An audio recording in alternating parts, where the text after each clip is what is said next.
ಟಿಂಪಿ, ಇವತ್ತು ಅಭಿಗೆ ಆಫೀಸಲ್ಲಿ ಮೀಟಿಂಗ್ಸ್ ಇದೆಯಾ? ಹೌದು ಮೇಡಮ್, ಮೀಟಿಂಗ್ ಇದೆ. ಸರಿ, ನೀನೊಂದು ಕೆಲಸ ಮಾಡು. ಇವತ್ತು ಫುಲ್ ಡೇ ಅಭಿ ಆಫೀಸಲ್ಲೇ ಎಂಗೇಜ್ ಆಗಿರಬೇಕು, ಆ ಥರ ನೋಡ್ಕೊ. ಇವತ್ತೇನು ವಿಷಯ ಮೇಡಮ್? ಆ ದರಿದ್ರ ಫ್ಯಾಮಿಲಿ ಇಲ್ಲಿಗೆ ಬರ್ತಾ ಇದೆ. ಆ ಟೈಮಲ್ಲಿ ಅಭಿ ಇಲ್ಲೇ ಇದ್ದರೆ ಎಲ್ಲ ಸೇರಿ ಕಷ್ಟ ಸುಖ ಮಾತಾಡಿಕೊಂಡು ಅಭಿ ಕರುಣೆಗಿಟ್ಟಿಸ್ಕೊಂಡ್ಬಿಡ್ತಾರೆ. ಅಭಿ ಇಲ್ಲ ಆದರೆ ಅವ್ರ ಜೊತೆ ಹೇಗಾದರೂ ಮಾಡಿ ಕನ್ವಿನ್ಸ್ ಮಾಡಿ ಪ್ರಭಾಕರ್ನ ಅವ್ರ ಜೊತೆನೇ ಕಳಿಸ್ಬೇಕು ಅಂದ್ಕೊಳ್ತೀನಿ. ಸರಿ ಮೇಡಮ್, ಆಯ್ತು ಸರ್. ಹಲೋ ಡಿಂಪಿ. ಹೊರಡೋಣವಾ ಸರ್? ಓ ಸಾರಿ ಡಿಂಪಿ, ಇವತ್ತಿನ ಮೀಟಿಂಗ್ಸ್ನೆಲ್ಲ ನಾಳೆಗೆ ಪೋಸ್ಟ್ಪೋನ್ ಮಾಡ್ಬೋದಾ? ಯಾಕೆ ಸರ್? ಅದು ನಾನು ಇವತ್ತು ಮನೆಯಲ್ಲೇ ಇರಬೇಕಾಗುತ್ತೆ. ಸರ್, ಇವತ್ತು ತುಂಬ ಇಂಪಾರ್ಟೆಂಟ್ ಮೀಟಿಂಗ್ಗಳಿದೆ. ಮನೇಲಿ ಏನು ಮಾಡ್ತೀಯ ಅಭಿ? ಆಫೀಸ್ಗೆ ಹೋಗ್ಬೋದಲ್ವಾ? ಅದು ಅತ್ತೆ, ಇವತ್ತು ಶ್ರಾವಣಿ ಮನೆಯವರೆಲ್ಲ ಇಲ್ಲಿಗೆ ಬರ್ತಾ ಇದ್ದಾರೆ, ಸೊ ನಾನು ಇಲ್ಲೇ ಇರಬೇಕಾಗುತ್ತೆ. ನಾನು ಮೀಟಿಂಗ್ನ ನಾಳೆಗೆ ಪೋಸ್ಟ್ಪೋನ್ ಮಾಡ್ಕೊತೀನಿ ಸರ್.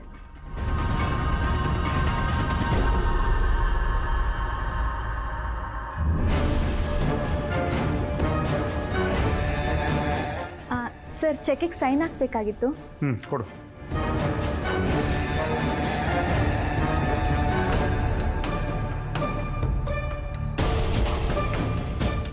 This one?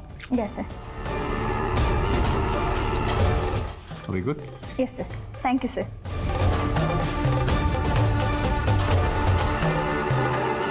ಡಿಂಪಿ, ಎಷ್ಟು ಲಕ್ಷಕ್ಕೆ ಸೈನ್ ಮಾಡಿಸ್ಕೊಂಡೆ? ಏಯ್, ನಿನ್ನೆ ಕೇಳ್ತಾ ಇರೋದು, ಎಷ್ಟು ಲಕ್ಷಕ್ಕೆ ಸೈನ್ ಹಾಕ್ಸ್ಕೊಂಡೆ? ಮೇಡಮ್, ನಂದು 20% ಕಟ್ ಮಾಡಿಕೊಂಡು ನಿಮ್ಮದು ಮಿಕ್ಕಿದ್ದು ಕೊಡ್ತೀನಿ ಮೇಡಮ್.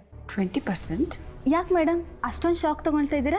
20% ಐಡಿಯಾ ಯಾಕೆ ಬಂತೀಗ? ಕಾಲ ಬದಲಾದಂಗೆಲ್ಲ ನಾವು ಬದಲಾಗಬೇಕಲ್ವಾ ಮೇಡಮ್? ನಾನು ನಿಮಗೋಸ್ಕರ ತಾನೇ ಕೆಲಸ ಮಾಡ್ತಾ ಇರೋದು. ಬರ್ತಾ ಬರ್ತಾ ತುಂಬ ಎದುರುವಾಸಿದ್ದನ್ನು ಕಲ್ತಿದ್ಯಾ. ಏನು ಮಾಡೋದು ಮೇಡಮ್, ಯಥಾ ರಾಜ ತಥಾ ಪ್ರಜಾ ಅಂತ ಏನೋ ಹೇಳ್ತಾರಲ್ಲ, ಆ ವಿಷಯದಲ್ಲಿ ನೀವು ಕ್ವೀನ್ ಅಲ್ವಾ ಮೇಡಮ್?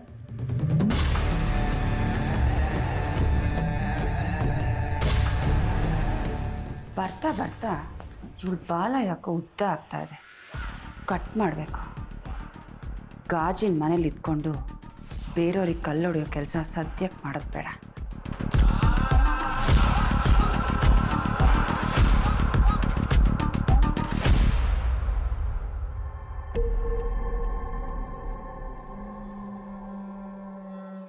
ಇಬ್ಬರು ಓದಿರೋದು ಒಂದೇ ವರ್ಷ, ಓದಿರೋದು ಒಂದೇ ಯೂನಿವರ್ಸಿಟಿ. ಹಾಗಿದ್ರೆ ಇಬ್ಬರು ಒಬ್ರನ್ನೊಬ್ರು ನೋಡಿರೋದಕ್ಕೆ ತುಂಬಾ ಚಾನ್ಸಸ್ಗಳಿದ್ದಾವೆ. ಆದರೂ ಇಬ್ಬರು ಒಬ್ರಿಗೊಬ್ರು ಗೊತ್ತೇ ಇಲ್ಲ ಅನ್ನೋ ರೀತಿ ಇದ್ರು. ಹಾಗಿದ್ರೆ ಏನೋ ದೊಡ್ಡ ವಿಷಯನೇ ಇದೆ ಅಂತ ಆಯಿತು. ಬಿಡ್ಬೇಡ ನಿಶಿ, ಅದೇನು ಅಂತ ಕಂಡುಹಿಡಿ.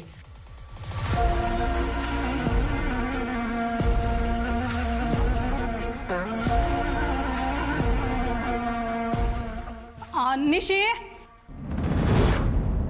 ನಾವು ಹೊರಡ್ತಾ ಇದ್ದೀವಮ್ಮ. ಅಡುಗೆ ಮಾಡಿಟ್ಟಿದ್ದೀನಿ, ಊಟ ಮಾಡ್ಕೊ. ಹಾಗೆ ಡೋರ್ ಕ್ಲೋಸ್ ಮಾಡ್ಕೊ ಬಾ. ಹಾ ಸರಿ. ಬಿಂದು, ಆದ್ಯ, ರೆಡಿನಾ? ಹಾತೆ, ನಾನು ರೆಡಿ. ಬಿಂದು,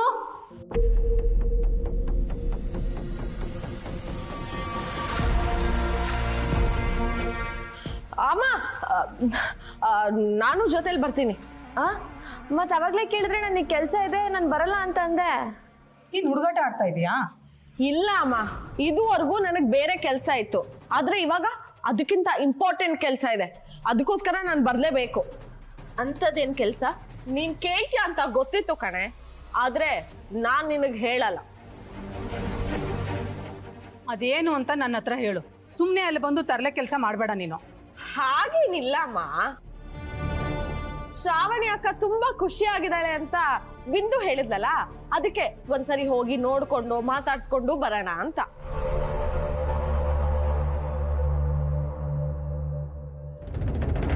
ಅಭಿ, ನನ್ನನ್ನು ಕ್ಷಮಿಸ್ಬಿಡಪ್ಪ. ಚೇಚೆ, ಇದೇನು ಮಾವ, ಕ್ಷಮೆ ಇಲ್ಲ ಯಾಕೆ? ನಾನು ಯಾರ್ದೋ ಮೇಲೆ ಅಟ್ಯಾಕ್ ಮಾಡಿದೆ ಅಂತ ಗೊತ್ತಾಯ್ತು. ನಾನು ಬೇಕು ಅಂತ ಮಾಡಲಿಲ್ಲ. ಅದು ನನಗೆ ನೆನಪು ಇಲ್ಲ. ನಿಮಗೆ ಗೊತ್ತಿದ್ದು ಮಾಡಿದರೆ ಅದ್ರ ಬಗ್ಗೆ ಚರ್ಚೆ ಮಾಡ್ಬೋದಾಗಿತ್ತು. ನಿಮಗೆ ಅರಿವಿಲ್ಲದೆ ಗೊತ್ತಿಲ್ಲದೆ ಮಾಡಿರೋದು, ಅದ್ರ ಬಗ್ಗೆ ಚರ್ಚೆ ಮಾಡೋದು ಬೇಡ. ಇದು ನಿಮ್ಮ ದೊಡ್ಡ ಗುಣ. ಆದರೆ ಶ್ರಾವಣಿಗೆ ನನ್ನ ಕಳಿಸ್ಕೊಡು ಅಂತ ಹೇಳಿದ್ರೆ ಹಠ ಮಾಡಿ ಇಲ್ಲೇ ಇರಿಸ್ಕೊಂಡಿದ್ದಾಳೆ.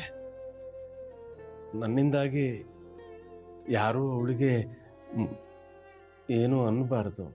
ಶ್ರಾವಣಿ ನಿಮ್ಮನ್ನು ಇಲ್ಲಿ ಕರ್ಕೊಂಬಂದಿದ್ದು ನೀವು ಬೇಗ ಹುಷಾರಾಗಿ ಅಂತ. ಅವಳು ಹಠ ಮಾಡಿದ್ರಲ್ಲಿ ಒಂದು ಅರ್ಥ ಇದೆ. ನಿಮ್ಮ ಮೇಲೆ ಅವಳಿಗೆ ತುಂಬ ಪ್ರೀತಿ. ತಂದೆ ಮಗಳಲ್ಲಿ ಆ ಪ್ರೀತಿ ನೋಡಿಲ್ಲ ನಾನು. ನಿಮ್ಮನ್ನು ತುಂಬ ಗೌರವಿಸ್ತಾಳೆ.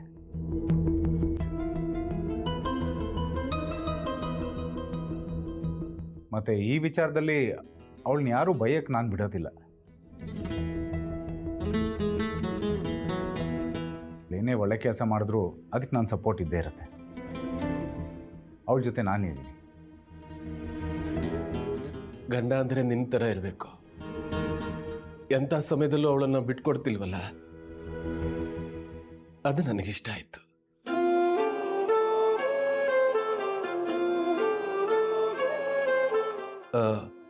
ಅಂದಾಗೆ ನಿಮ್ಮ ಮದುವೆ ಆಗಿ ಎಷ್ಟು ದಿನ ಆಯಿತು? 6 ತಿಂಗಳಾಗಿದೆ ಮಾವ. ಮದುವೆ ಹೇಗಾಯ್ತು? ಎಲ್ಲ ಚೆನ್ನಾಗಾಯ್ತಾ? ಮೊದಲನೇದ ಅಥವಾ ಎರಡನೇದ ದೊಡ್ಡಪ್ಪ?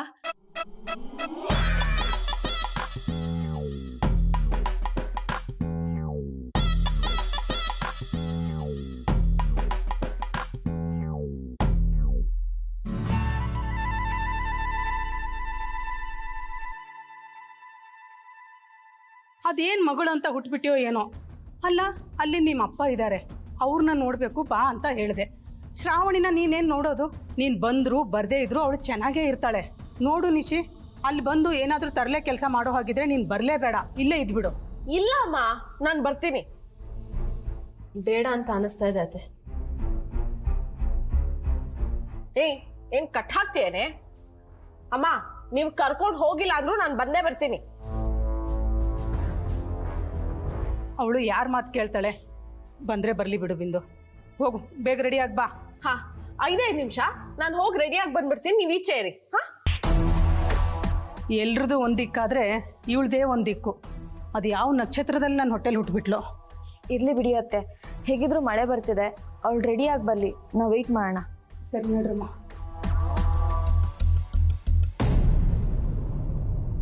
ಏನು ಹೇಳ್ತಿದ್ಯಮ್ಮ? ಮೊದಲನೇದು ಎರಡನೇದು ಅಂತಿದೆಯಲ್ಲ. ಓಹೋ, ನೀವಿಬ್ರು ಎರಡೆರಡು ಸಾರಿ ಮದುವೆ ಆದ್ರಾ? ಅಂದ್ರೆ ಮೊದಲನೇ ಸಲ ಮೀಟ್ ಮಾಡಿದ್ದ ಅಥವಾ ಎರಡನೇ ಸಲದ್ದ ಅಂತ ಕೇಳಿದೆ. ಏ ಕಳ್ಳಿ, ನೀವು ಮೀಟ್ ಮಾಡಿರೋ ವಿಚಾರನ ನನಗೆ ಯಾಕೆ ಹೇಳ್ತೀಯ? ನಾನು ಮಾತಾಡಿದ್ದು ಮದುವೆ ವಿಚಾರ. ನನಗೆ ಗೊತ್ತು ನೀವಿಬ್ರು ಲವ್ ಮಾಡಿನೇ ಮದುವೆ ಮಾಡ್ಕೊಂಡಿರೋದು ಅಂತ.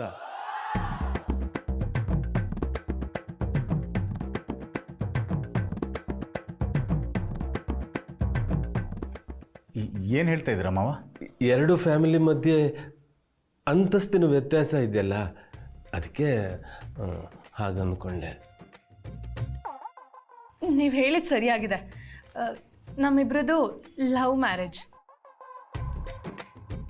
ಆದರೆ ಫ್ಯಾಮಿಲಿ ಒಪ್ಪಿರಲಿಲ್ಲ. ಓ ಹೌದಾ? ಮದುವೆ ಹೇಗಾಯ್ತು? ನೀವೇ ಅಲ್ವಾ ಮಾಡಿಸಿದ್ದು?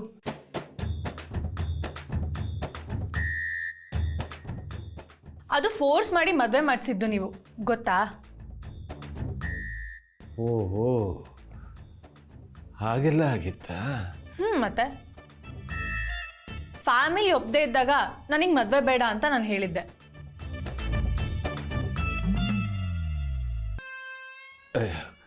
ಹೋಗ್ಲಿ ಬಿಡಮ್ಮ, ಅಭಿ ಒಳ್ಳೆ ಹುಡುಗ. ಇಂಥ ಹುಡುಗ ಸಿಗಬೇಕಾದ್ರೆ ಪುಣ್ಯ ಮಾಡಬೇಕು.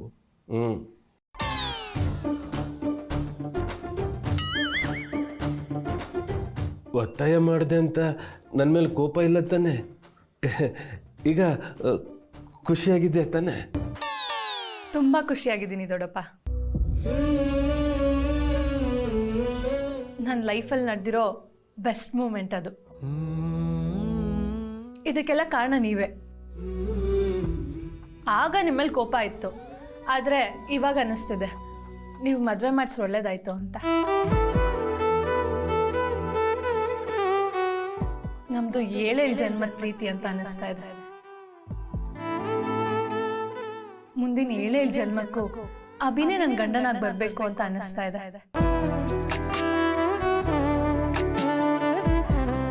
ಅವ್ರು ನನ್ನ ಮಾತಿಗೆ, ನನ್ನ ಭಾವನೆಗೆ ಬೆಲೆ ಕೊಡ್ತಾರೆ ದೊಡ್ಡಪ್ಪ. ಜೆಂಟಲ್ಮನ್. ಬಿಸ್ನೆಸ್ನ ಫ್ಯಾಮಿಲಿನ ಎರಡನ್ನೂ ಸಮವಾಗಿ ಬ್ಯಾಲೆನ್ಸ್ ಮಾಡ್ಕೊಂಡು ಹೋಗ್ತಾರೆ ದೊಡ್ಡಪ್ಪ.